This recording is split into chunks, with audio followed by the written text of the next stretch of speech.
Trump just enraged every lib late-night host who made money mocking him with awesome new rule. What do you get when you mix out left political agenda pushers disguised as comedians and an administration that they don't like? You end up with our current state of events in late-night TV. You see that it was an example of bad comedy, just like what we see on TV today. The late-night hosts seem to be attempting to goose their ratings by appealing to the night watchers who are apparently mostly left-wingers.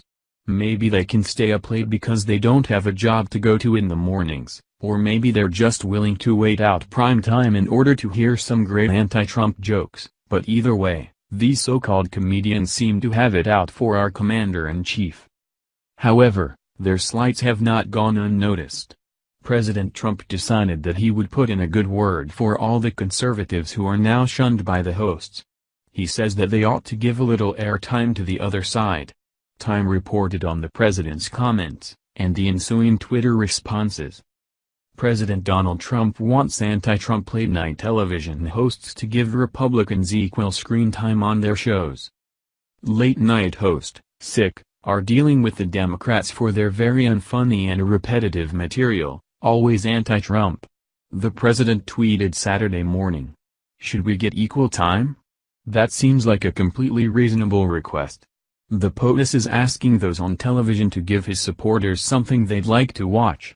In other words, if you're not afraid of what we might say, maybe have someone on that disagrees with you once in a while.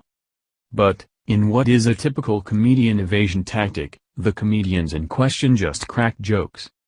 Late-night host Seth Meyers fired back a reply not long after Trump's tweets, writing, "We'd love to have you. Studio located at 15 Penguin Avenue, Antarctica. That's okay, Mr. Kimmel, the president isn't looking for a downgrade at the moment. Believe it or not, there is something more powerful than a TV personality. That's why they call him the leader of the free world and you guys replaceable." Kimmel's reply prompted a response from the president's son, Donald Trump Jr., "Thoughts on Harvey Weinstein? Asking for a friend," he wrote, referring to a recent sexual harassment reports involving the movie producer, who has given a number of donations to Democratic politicians. "You mean that big story from the failing, liberal, one-sided at New York Times? I think it is disgusting," Kimmel fired back. Again, a little bit of diversion goes a long way if you've got to make up for your party is completely devoid of any moral integrity whatsoever. Don Jr. was asking the proud liberals to speak up, even giving him a chance to denounce the despicable comrade among their ranks who turned out to be the worst kind of human. However, they're not willing to denounce him, because if they start denouncing him, they'll have a long list of others that they'll have to get rid of as well. It's a slippery slope if you start to say that any moral conduct is bad at all. We would have gladly accepted a "yeah, we got him all wrong."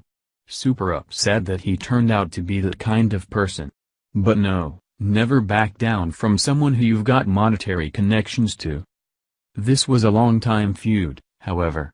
The late-night comedian started in on the president back when he was a candidate, assuming he would never win, and they haven't let up yet. Kimmel and Meyers, along with the likes of Stephen Colbert, Trevor Noah, and John Oliver, have used Trump as fodder for jokes throughout his campaign and presidency, at times outright denouncing him for his comments and actions.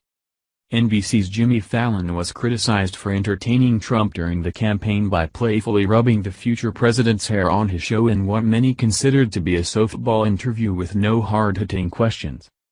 Sadly, this isn't even about the personal convictions of the comedians in question, it's about what the networks want. And in case you missed the memo, the networks aren't big fans of the president ever since he started calling them on their crap. He's not putting up with the bias in media, so of course, they're doubling down on it. That being said, the president has made incredible strides toward effecting change in the public arena. If you don't believe that, just look how he successfully encouraged the NFL boycott, and how those teams are feeling the pain.